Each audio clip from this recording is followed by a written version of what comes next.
Okay, and welcome back to the channel. Today I want to talk about Cemetery SKYLINE and their newest record, Nordic Gothic. I was quite impressed by the record, and I've been listening to it quite a bit since it came out last Friday. It's just a nice, catchy sort of record, has really great, memorable choruses. The keyboards themselves are very 80s, and I really quite liked how they fit in the production. They also used a piano as well, and the piano, I think, was really cool to hear with the synths. The tone of everything sounded really great. I loved the singing, I loved the bass, I liked the guitar lines as well. I do think utilization of the synth was pretty standard. They pretty much just held the notes, and there wasn't a whole lot of synth melodies or anything like that. It was mostly kept to the keyboards, or the piano rather, and then the guitars for most of the melody writing sort of stuff, but it sounded really good throughout the record. The vocalist sort of reminds me actually of Ulver. His vocal tone is quite similar.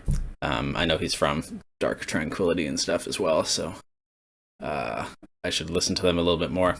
I'm not as super familiar with Dark Tranquillity as I maybe should be after listening to this, but we'll get there.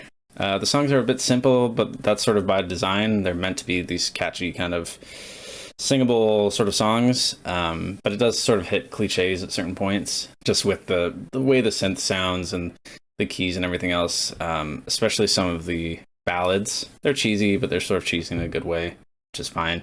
I will say that the album opens really strong. I think the first three tracks, Torn Away, In Darkness, and Violent Storm, are some of the best tracks on the record. They sort of touch that Katatonia sort of itch with some heavy riffing and some melodic singing. Towards the middle of the record, the quality does sort of dip a little bit, sort of in between When Silence Speaks and The Coldest Heart. Sort of the two weakest tracks that I thought were on the record were Darkest Night and Never Look Back. There's still some great moments throughout, and I think this chorus of Never Look Back sort of saves it a little bit, but it does have some dips in quality around there, unfortunately, but it is what it is. As far as some like key moments from the album that really stick out as well, I thought the opening riff for In Darkness sort of sounds like it could come from like the Matrix soundtrack. It's very sort of 90s, and I noticed that on The Coldest Heart as well.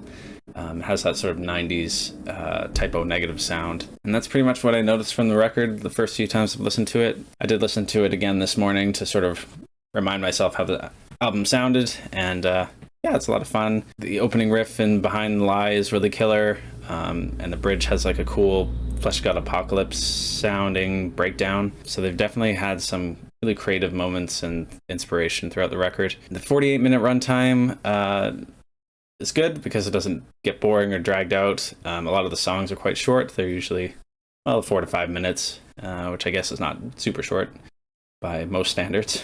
But from a metal listener point of view, they are kind of shorter, which is helpful. So I will say I would like to give this album an 8 out of 10.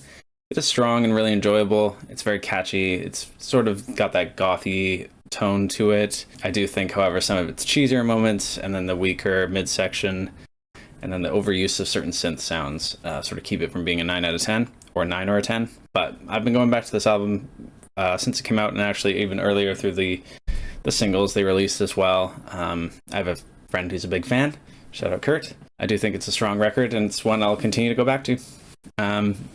So yeah, 8 out of 10. So yeah, a bit of a shorter video for today, but yeah, I just kind of wanted to share my thoughts on this Cemetery SKYLINE record. And yeah, I'll catch you in the next one. Thanks for checking it out. Deuces.